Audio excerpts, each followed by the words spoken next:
Welcome back to Side Character Quest. I'm your guest, Eli, playing the human paladin, Sir Rodrick. And with you, as always, playing the voice of literally everyone else in the podcast is... Oh, this is Ty coming at you hot from, location. Okay, alright, cool. So now that's Ty's voice now. That's gonna be my voice for the rest of the show. And the voice of every other character other than Sir Rodrick. I've abandoned all attempt at realism. Yeah, the fantasy world is a fantasy in that it all takes place in a FM morning radio show. Yeah. I can't even make a joke about it. It's just factual. I mean, it's just factual. All right, man. So last time we were playing, you were playing as Sir Rodrick of South Bend. Knight in shining armor. That is correct. And recap for us a little bit of what was going on last time. Well, last time Sir Rodrick was awoken by a small child, the daughter of the sheriff of South Bend, to whom Sir Rodrick is the deputy. Sir Rodrick takes his job much more seriously than the sheriff does, and he was given a mission to go and find a small girl who was lost in the woods. And we ended with Sir Rodrick finding himself at a cabin with the symbol of the Wall Climbers, a gang of raiders that had plagued the village a few years ago. Yeah, so let's just... Oh man, I was going to say it again. Do the damn thing? Yes, let's do the damn thing. So you are... Let's roll some dice. Well, we're not going to roll some dice yet. Not until you tell me what you're planning on doing.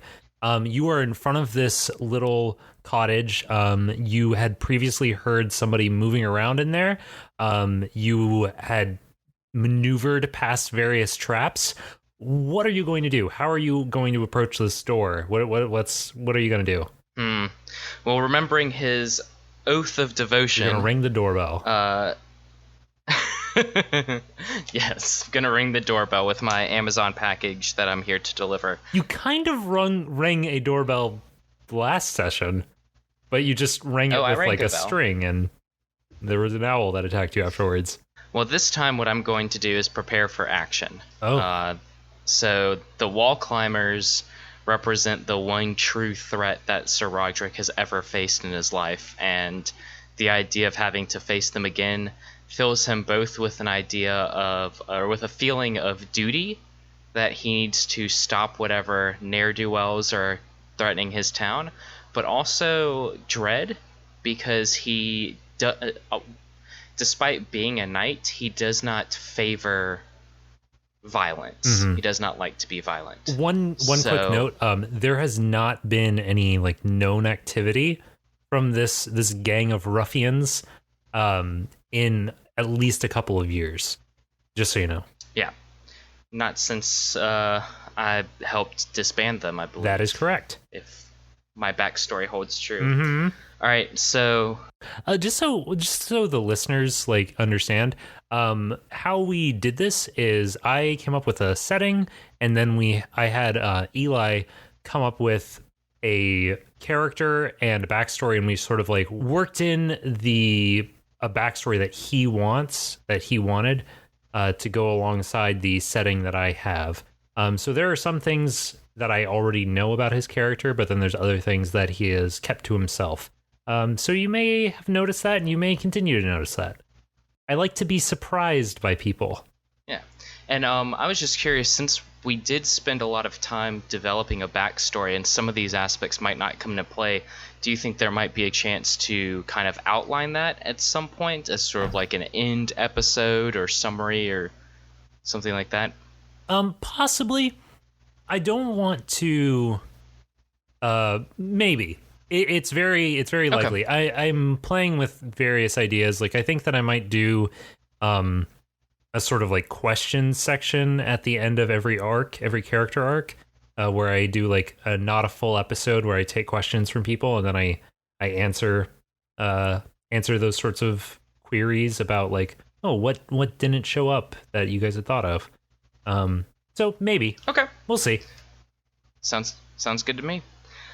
Cool. So, Sir Rodrick, takes the shield in his left hand and his warhammer in the other, and he yells, "Show yourself, brigand! Let your sins be cast in the light of Lumen's holy glare." And then, like, waits for a response. You do not get a response. All right. Then I whisper to myself, "Never fear to act, though caution is wise." And I step towards the door of the hut, and I just essentially try to kick it open. Okay. You kick it open, and it sort of crunches under your... Well, actually, yeah, I'm just going to let you take that. It crunches under your foot and flies back, and you see a small living space inside the door. You don't see any people standing in there, but give me a perception check. Or investigation is probably better. I would prefer perception, but we'll see what happens. Too bad. 15. So you look around this room, and it is pretty clear that it was very recently abandoned, as in, like, looks like it might have been in the last few minutes. There's, this building is pretty poorly put together, but pretty comfy considering. There's a small, like, rolled up mat. There's some dried jerky hanging in strips. There's what appears to be a bug out bag that is hanging on a hook next to a door on the back side of this little hut. The back door is ajar, and the bug out bag is just hanging there. Okay, I'm going to just sort of, because I'm assuming that the guy just sprinted out the door. I'm going to grab the bug out bag and sprint out the back door as well to see if I can find whoever was in here. Okay, cool. So you run out the back door, you look out into the woods, you give like a quick scan over like this is sort of a hilly forested area, and you hear some crunching off in the distance, and you look towards it, and there is a person booking it over a hill. I'm going to chase him. All right, go for it. And I'm going to yell, "Stop, brigand!" Oh, shit. They yell. And they are going. They are going for it. I'm not sure how the best way to resolve this part. Okay, give me, I will say, athletics to see how fast you're able to chase them. How well you're able to chase them. And I'm going to contest that versus 23. Theirs. Oh, geez.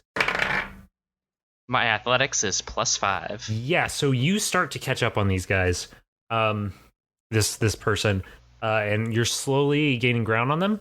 As you are getting closer, you see a owl sort of swooping down around them, as staying sort of level and next to him, and you notice that the person that you're chasing is halfling, which is a relatively short person, akin to the Tolkien-esque hobbits.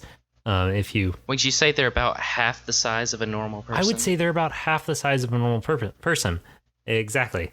So you are gaining speed on them just because your stride is like so much bigger, and you're pretty fit. They sort of make some whistling sounds. They glance back at you, and oh no!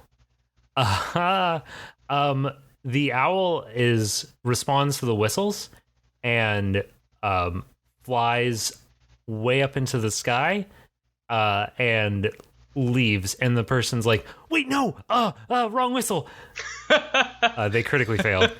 And yeah, so the owl is gone for the time being, and this person is running away from you. But you are going to catch up with them yell, probably in the next minute, 30 seconds or so. Okay. I'm going to yell, "Your help has abandoned you. Stop in the name of the barony of South Bend." Oh man. Yeah, so this person turns and is going to makes a sharp turn left, and sort of heads towards some rock formations, and is going to try to slip in between some cracks in the rock. But you get up to them right as they're starting to slip in, and are you going to try to grab them? Yeah, I'm gonna just like grab him by the scruff of the neck. They're going to try to do a dexterity check to wriggle away from you, and I want you to contest that with a strength check. They got a 13. I got a 14. Oh, geez, man! When you grab this person, you said by the scruff of their neck. Yeah. Okay. This woman, she sort of yells at you like, put me down, what the heck are you doing? I throw her to the ground and put my boot on her chest. Oh shit. Like standing on her. And she slams up against the ground and is sort of shaking there, and she says, what, you have no business out here, what are you doing, go away, leave me alone. I point my warhammer at her, which is really kind of dumb because it's not a stabbing implement, but whatever. And I say, "I'm here under official business as deputy of South Bend. I'm looking for a small girl and her... I have followed the tracks of a young girl, and that led straight to your hut. You will tell me where she is, or you will face the consequences." I don't know. You mean that little girl that was with her mama the other day? Yes, fiend. Now tell me where she is, for my patience grows thin. I don't know where she is. I don't mess with people. I'm just out here by myself.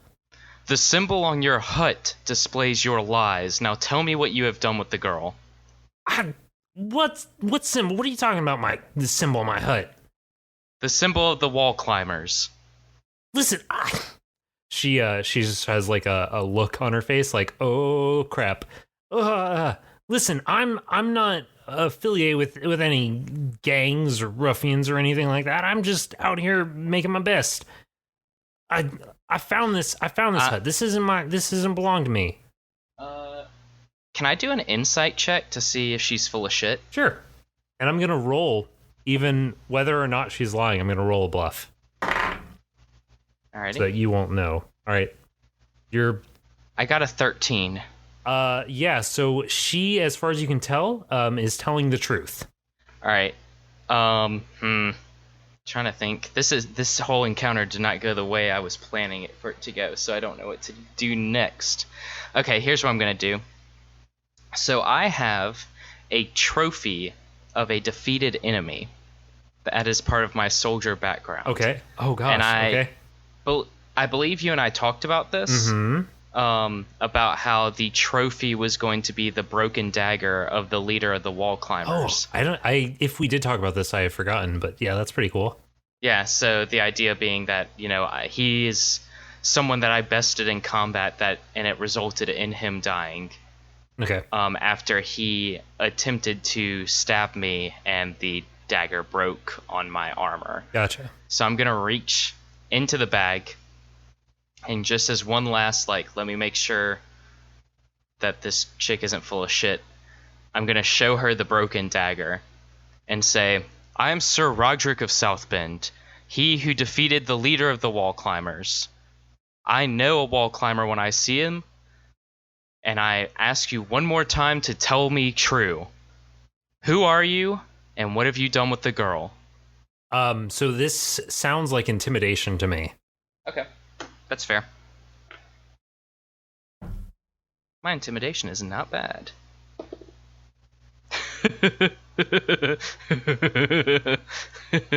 A 10. Oh man. Okay, yeah. I'm gonna say you have advantage for this because you also have your boot on her chest, and like everything about this points to her being shaken. Yeah, that's fair. 18? Yeah. She is pretty shook up, but she just shakes her head again. She's, I told you, I saw them come through. I gave them some jerky. That's it. Like, I don't know anything else that happened.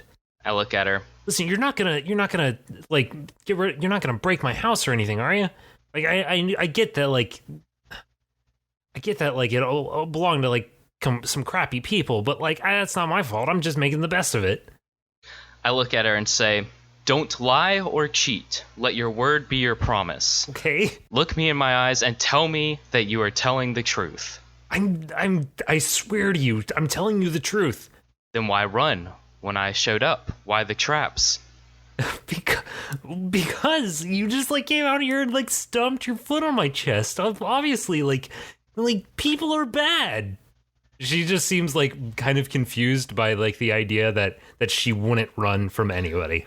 I look at her and say, "Nay, ma'am. People are not bad. The light of Lumen shines in us all. It is up to us to discover that light." And then I help her up, and I say, "You seem to be telling the truth, and I apologize for any distress I may have caused. I'm on a quest to find a young girl who has gone missing, and I pray that you help me in my endeavors." Oh, all right. So she sort of sighs and looks around and brushes herself off. Kind of like feels her. She's like, "Wait, is that my bag?" "Yes, you seem to have forgotten it, so I brought it just in case." And I hand her the bag. She takes it and she looks into it and makes sure that everything's in there. She just slings it over her back. At this point, the owl comes back and lands on her shoulder. The owl is like pretty big compared to her.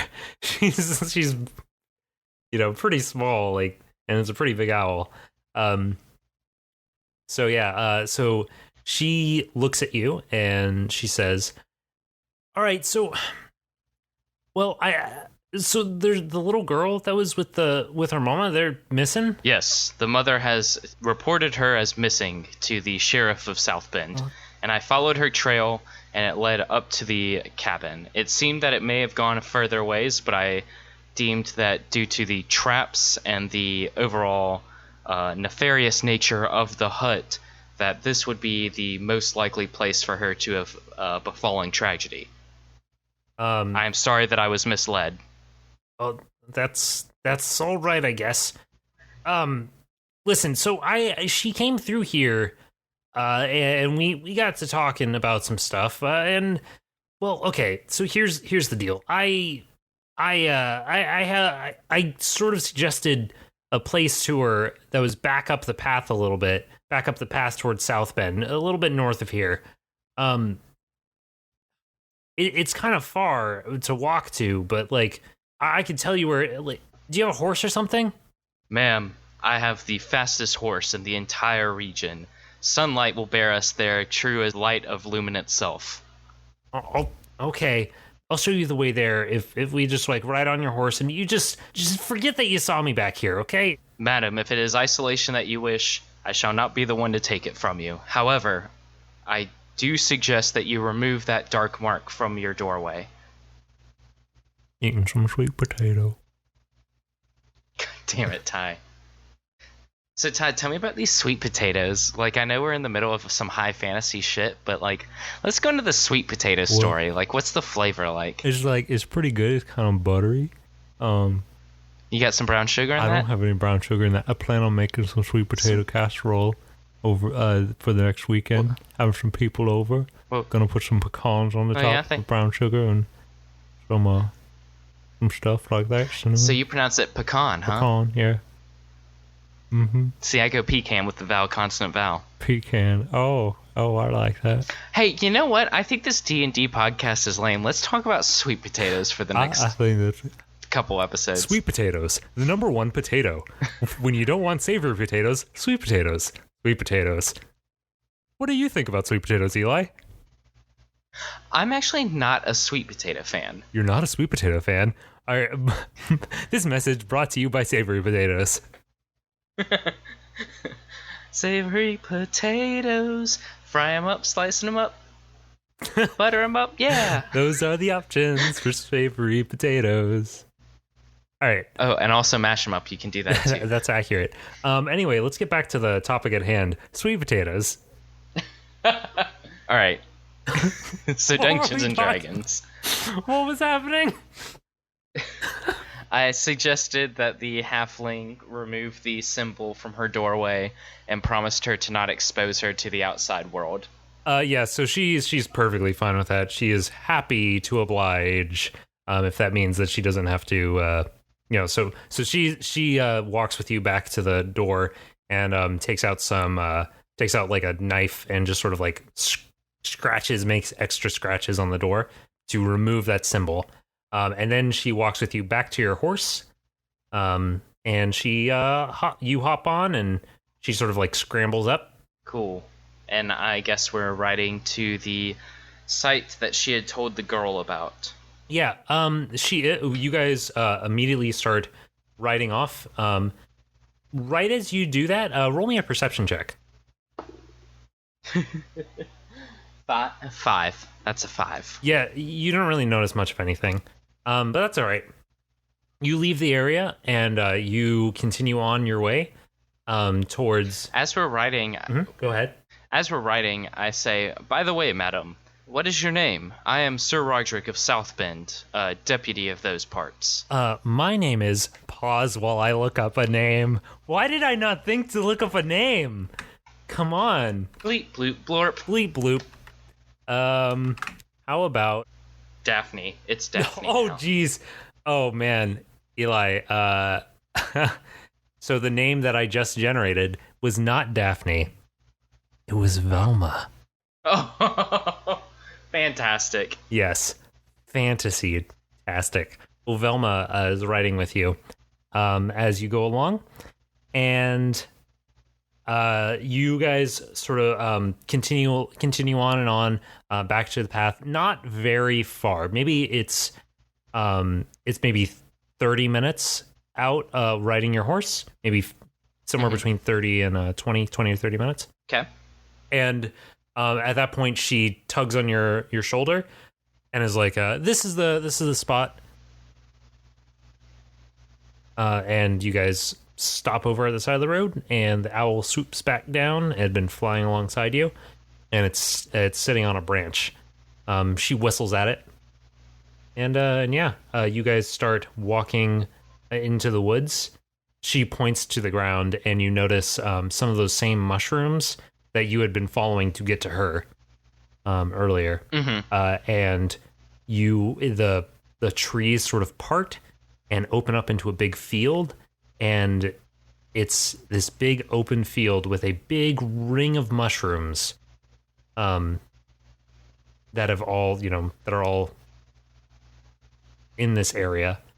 And yeah, that's what you see. Does the trail of mushrooms lead me? It just ends here? It leads to a big circle of mushrooms that are in the center of this field. But then you've got this big, maybe 30-foot diameter field surrounded by the rest of the forest that's still hilly. And yeah, that's what you see right now. Okay. I turn to Velma and say, "Fair lady, might you please ask your feathery friend to please look out for this girl? I will investigate these mushrooms." And then I go to the center of the mushrooms and just kind of like investigate, I guess. The owl flies up into the sky. Roll me an investigation check. That was a 14? Okay. So yeah, you are looking around. You see that some of the dirt is you notice some footprints. You notice some of the mushrooms have been taken. Some of them had broken off and had their toadstools removed. And you notice that some of the dirt is loose in the center of the circle. Loose, like someone's been digging there, or? It's like there's a bit of a hole or something. Okay. And as you notice that, roll me another perception check. 11. You notice the ground give like a little shake. Okay. I turn to Velma and say, Stand back, Velma. I'm going to try something. Okay. And I pull out my warhammer Okay. and just slam down on the ground. You do that. Give me an attack roll. Okay. I'm going to use a... yeah. It's only a 13. 13. You slam down on this loose dirt, and there's this huge thud as some of the dirt sort of like shakes and is whatever. And then there's a bigger thud and a bigger shake, and the whole ground around you and the forest around you shakes. And Velma's like, "What did you just do?" And then the ground underneath you gives way. Roll me a dexterity check. Okay, and as I'm doing this, I yell, "Velma, stand back, run!" All right, I critically failed. Oh man. Okay. Let's see how she does. Shit. Well, it's been nice playing Dungeons and Dragons with you, Ty. I will see you next time. Well, yeah, but don't worry. You will not be alone in that, because guess who else critically failed? Oh no. Yeah. So you fall, and you see that the forest around you is shaking as you're falling, as the dirt is giving way underneath you, and the ground just sort of collapses. You look up into the sky directly above you as you fall down, and then you're just enveloped in darkness. You hit the ground, the wind is knocked out of you, and then you see black. And let's take a little break. All right. This episode brought to you by farmers who farm savory potatoes. Savory potatoes, make them into french fries, make them into potato chips, eat them just as is, although that is the least pleasurable way. Savory potatoes, far better than the heathenistic sludge that is sweet potatoes. And as always, Sweet Potatoes brought to you by Savory Potatoes, because everybody who's tried a savory potato is like, oh man, I should have a sweet potato instead. All right, Sweet Potatoes, yeah. Also brought to you by people who can't stand potatoes, period. Why eat potatoes when you can eat a big hearty steak instead? People that like steak bring you potatoes so they don't have to eat them. Do you need to use the bathroom or get any water or anything? I need another bourbon. Do you need to go get yourself a potato? Dungeons and Dragons brought to you by alcohol, because what else is going to get you through this weird-ass game? Alcohol. Alcohol? Hey, vodka, brought to you by Savory Potatoes.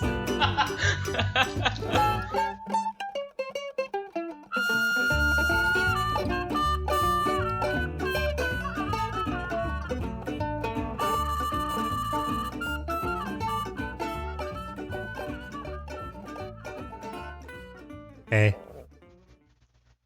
Hey, Ty. So, Ty, am I dead? Are you dead? Is this where we find out if Sir Roderick's religion pays off in the afterlife?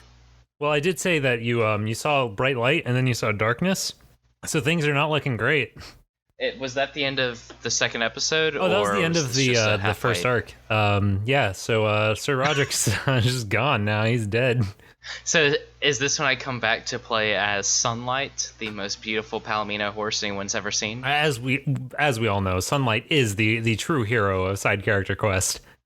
You wake up, you feel yourself covered in dirt, and you feel a pain in your chest. Remind me, how does falling damage work? It's 1d6 per 10 feet?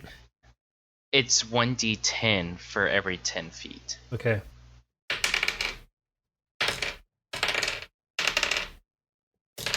All right, you take 25 damage, or you took 25 damage. Oh my gosh. Yeah.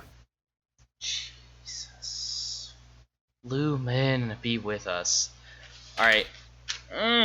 How does Velma look? Well, so you right now are just covered in dirt. You cannot see anything, really. You look up, and you're just seeing, like, stars above you, and then just darkness all around you. Okay, I yell, Velma, can you hear my voice? You do not get a response. Okay.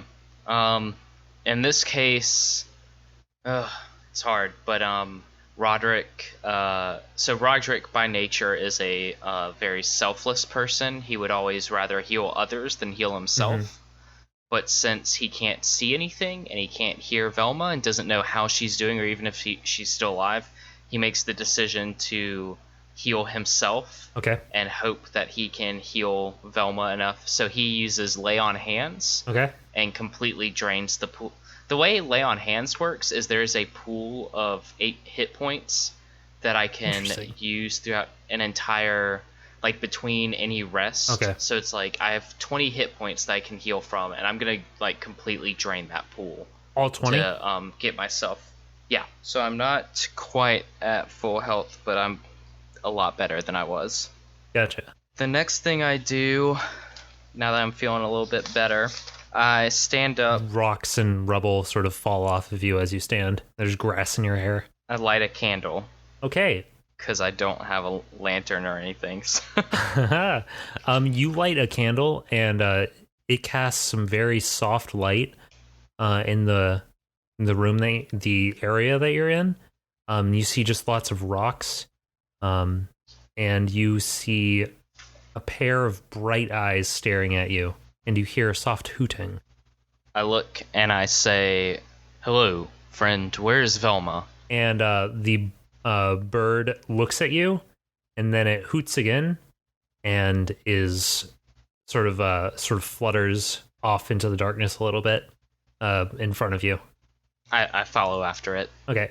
As you're approaching, you see that this area you're in is fairly big. You can sort of feel by the sort of sound of your footsteps that it's pretty open space. And as you're walking, you see those eyes again sort of glowing at you. And underneath the bird, underneath the owl, you see Velma. She is banged up and bloody, and she is covered with rocks and dirt. But not quite as much rocks and dirt as you were covered with. Okay. I nudge her and say, "Velma, can you hear me? Are you okay?" She stirs a little bit, but it does not wake up. Okay. Um, I hold on. Sorry. I'm trying to get my spells up. The way paladin spells work is bonkers because wizards, if I have this right, for those of you people at home who are going to be like, that's not how paladin spells work. Shh.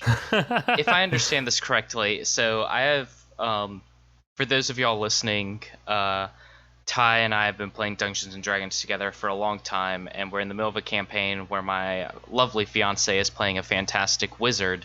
So I've experience with wizard spells, and that is you choose spells and you know those spells from the list. Paladin spells, it gives you a list, and you know you can do any of those spells as long as you have them prepared, which is great for like, you have a lot of wiggle room, but it's really annoying when you're trying to write them all down. So I'm bringing them up on my phone. Okay, I'm going to use Cure Wounds. Okay. I'm going to sort of clench my gauntlet that has the holy symbol of Lumen on Okay. it. And I'm going to say, "Lumen, allow me to channel your light into healing vitality for your servant." And I cast Cure Wounds, and I heal. It's not a ton, but she regains 9 hit points. Nice. You see Velma sort of stir a little bit, her eyes open, and she looks up and sees you, and they get wide as she doesn't know where she is for a moment, and then she looks around and says, "What happened?" Velma, I apologize. I may have made a mistake in my actions, and I will regret this if any more harm comes from to you. I believe we are underground. She looks up at the hole in the ceiling and is like, "Yeah, that's probably a fair guess. What? Is this like a cave? What is this?" And she reaches into her backpack, and let's actually. I was just gonna have her light a lantern, but let's see if it broke in the fall. Oh, wait, I didn't actually think about how I was going to judge that roll. All right. over a Why don't you flip a coin? because I want better odds than that it will have survived. Under a 5, and Gotcha. it broke. Oh, it's fine. So she pulls out this small like metal lantern with ribbing on it that like reinforces it, and she asks And for a I handle. just use my candle to light it. So you light that, and it lets off considerably more light. And when I do that, I whisper, "From my light to yours," and that's like a part of a sacred, like, a religious ceremony that happens every week at the church that I kind of help run Every Sunday. Well, I guess that would work, wouldn't it? Exactly. So you light that candle, or you light that lantern, sorry, and you can suddenly see a considerably larger amount of this area, and you see the walls are stone masonry, and you notice a column sort of off in the distance, sort of in the middle of the room, that would have been holding up the ceiling, although clearly it's broken now, and you can tell that this is not a natural opening. I look to Velma and I say, "Velma, it appears that you have brought me to the right place. I regret that I cannot help you avoid any more danger, but if you believe that you can get to the surface, I would not begrudge you if you left at this point." She looks around, and she's eyeballing the ceiling and eyeballing the wall, and she's like, that's like really high up there. I definitely can't climb that far. I don't think I'm gonna be able to make it up that way. But thanks if something comes up. If this is a room, there's got to be a way in. If there's a way in, there's a way out. We can probably find a way out of this place, right? That is a fair assessment, milady. Lady. My duty calls me to find this child, but if there is escape for you, then I will try to find that as well. In the meantime, I suggest that you stand behind me in case of any traps. I know about traps. And then I look at her and my eyes kind of like go into this very like regimented thing, and I say, "Be responsible for your actions and their consequences. Protect those entrusted to your care. If you believe that you are in danger, I am at your service in any way." So she kind of has a similar look on her face that Jaime had when you were like saying these things, where it's like, yeah, you're goofy, but also like, I think I can trust you. Like, you seem to be like, you seem to actually have something to back up that goof. Well, yeah, so just for your information and our listeners' information, Sir Rodrick is 6 foot tall and pure fucking muscle. Like, he sits there and for those of y'all who are One Piece fan or One Punch fans of the anime, he does 100 sit-ups, 100 push-ups, and runs 10 kilometers every goddamn day. Sorry, every lumen damn day. Yeah. Velma is 3 foot tall and pure sinew. All right, so with that, I motion to, like, I offer to help her. Yeah, she takes your hand and stands up, and she now is following you. If she lets me, I'll take her lantern, since I'm kind of like leading the way to kind of. She doesn't stop you. She just sort of like waves it off, like, "Nah, I've got this." Okay, cool. So yeah, we just kind of make our way down the stone corridor. So you look around the big area and you find a opening in it, and you start walking in that direction, and it leads into a large stone. It's all going to be stone. It's all stone. I'll let you know when it's not stone. It's stone all the way down. It's stone all the way down. You make your way into this large corridor, and it has some stairs that are leading down away from the area you're at. When we get to the stairs, an idea pops into Sir Roderick's head, and this is kind of like an on-the-spot character choice that I've made for Sir Roderick. But Sir Roderick lives in a small town. Yes. But he is real accommodated with like legends and stories and such. And so I I think that he might have it in his head that maybe since Velma is so close with this owl that she might be able to like straight communicate, like she might be some sort of druid Okay. or something. So he looks at Velma and say, Velma, are you able to communicate with this owl? We have eyes in the dark. Should we send him forward and have him communicate to us what might be down these stairs? And he's saying this with a look of like childlike wonderment. Like this could be really rad. Like honestly, I don't know if it's that good of an idea for us to send this bird into this, rock small tunnels and stuff. I don't know how much help he's gonna. But then she gasps and has like a little stroke, a little idea. It's like, wait, do you have like a something to write with? Let me see. I actually very well might. No, I haven't. Let me explain to you what I have, okay? Because it's really funny, actually, if you think about the situation that we're in and how prepared I am for this. So let's ignore armor and weapons. I chose the priest pack because living in a small town, that's something that I would need.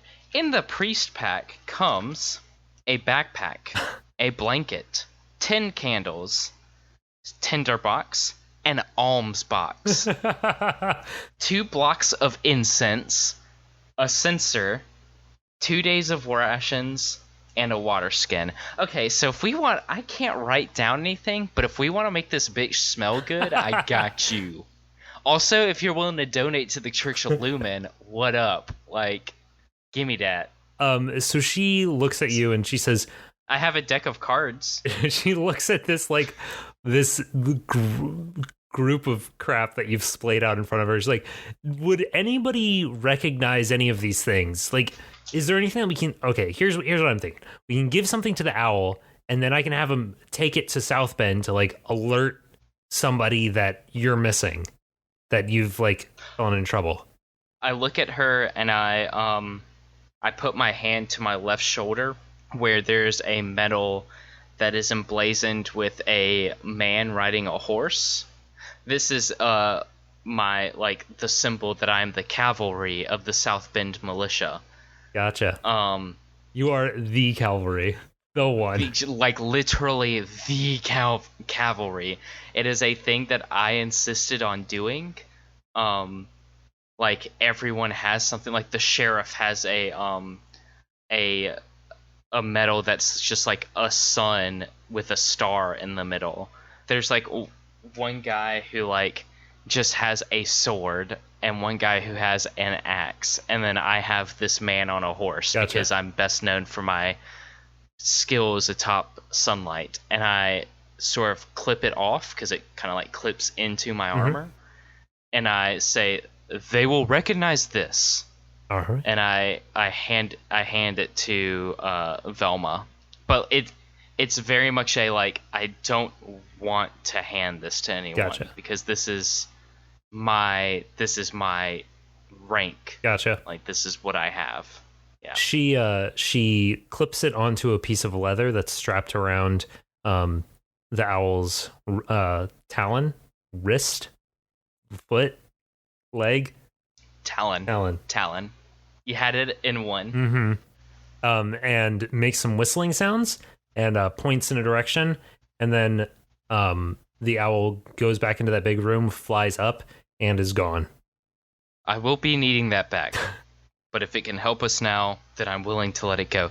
But you can tell, like, part of me is like not willing to let it go. Like I'm very much like, I'm like that's my like that's all I have. That's the only piece that like it's not what people recognize me by, but in my mind, it's like that's all I have. Yeah. Like that, where people have recognized my worth. Nice. And so you guys are continuing down this stairwell now, and it levels out into a branching path. 2 of the paths are collapsed, so you end up just having to go off in the other direction. Roll me a perception check. A 9. Yeah, it's dark and stuff. You know, man. I'm gonna have her roll as well. Oh wow. Okay. As you guys are walking, she points at a symbol at the wall, and she's like, "Oh, that's weird." And you look at that symbol, and you recognize it as a symbol that is also emblazoned on your hammer, your war hammer, which is a thing that was passed down to you from your parents and their parents and their parents and so on and so forth. It's the boar hammer. Yes, you see a symbol of a boar, a crest of a boar on this wall. For those of you listening, the idea that there is a crest of a boar's head emblazoned on my warhammer was a Thai exclusive idea. So I'm assuming that the only other place I've seen this is on the hammer. Yes, you have never seen this symbol anywhere before except for on your hammer. You thought that it was like some sort of thing that the smithy had put on there when they built it up. Maybe. I don't know. I don't want to put ideas in your head. But that makes sense. That's something that's probably the closest to any explanation Rodrick would come up with. Yeah. So yeah, you see that symbol. It doesn't appear, it just seems to be like decorative. It doesn't seem to be indicating like anything. It's not like a lock or a glyph. It's just on the wall. I pull out my hammer and just have this, it's this very strange moment. It's almost like finding a picture of like a relative that you knew existed but like have never seen before, kind of deal, if you understand that. So it's like I pull out my hammer and I kind of like tap it to the symbol on the wall. Yeah, and it's a very moving moment, and nothing happens. But nothing happens. Nothing happens. But by moving, not literally. Yeah, not literally moving. It's not like you tap it and then the floor beneath you opens up and you collapse another level. You take 25 damage and then... Well, thank God, because I don't have much health left to give. Yes. I look at Velma and say, I have a feeling that Lumen has brought us to this place. Despite its darkness, I believe that we are here to show it some light. And right as you say that, you hear some clicking sounds. You hear some jangling, you hear some cracking and some whatever. Velma points the lantern down the hallway that you're facing, and you see ahead of you a form coming out of the darkness. And the form looks at you. When it sees the lantern, it starts moving, and it looks like it's just breaking, like it's having to work so hard as it's coming out of the shadows, and you notice that it looks deathly thin, like skeletally thin. And as it finally, like the light gets it through the dust, you see that it is not just skeletally thin, it is skeletally skeletal. And you see a skeleton standing before you, something you've heard of, but you have never maybe truly believed to be a real thing that could actually happen. And that's where we're going to end for today. Oh no! Cliffhanger!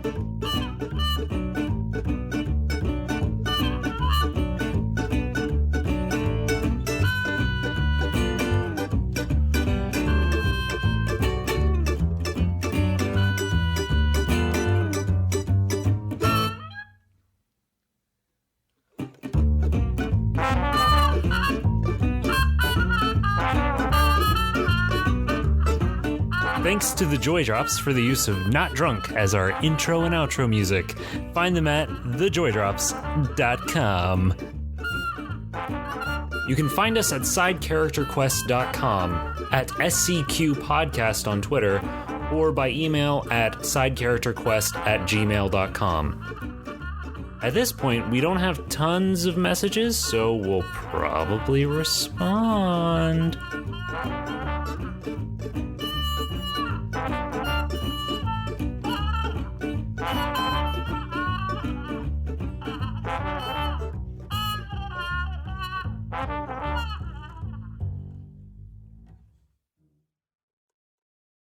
There'll be like a little music playing and then bloopers.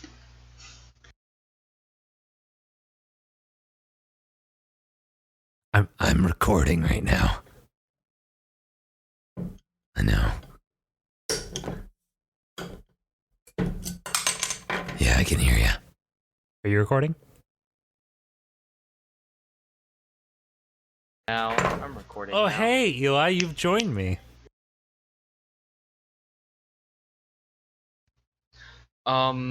During the wedding shower, for his gift to us, Daryl got us a Knob Creek gift set. And then on our way out, my godfather, who it was like the party was at his house. Party at his house. Yeah, he was like, "So y'all like bourbon, huh?" And I was like, "Yeah, we love the stuff." And he just gave us a bottle of a different kind of bourbon on our way out. Oh, sweet. It's like rad. Hell yeah.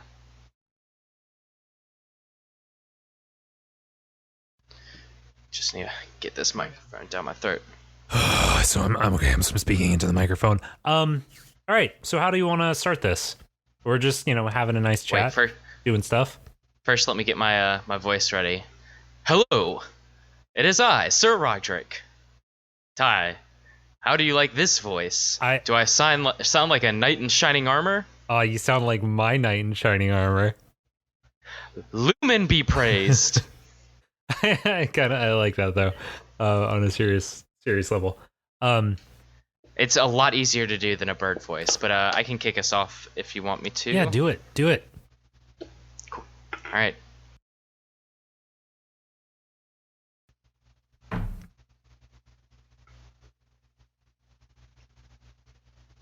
I'm eating a sweet potato. Great podcasting. And it's getting worse every time.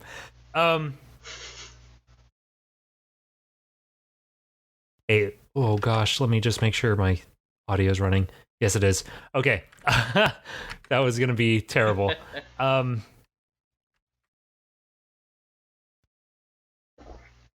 Guess who's back? I'm back again. Eli's back.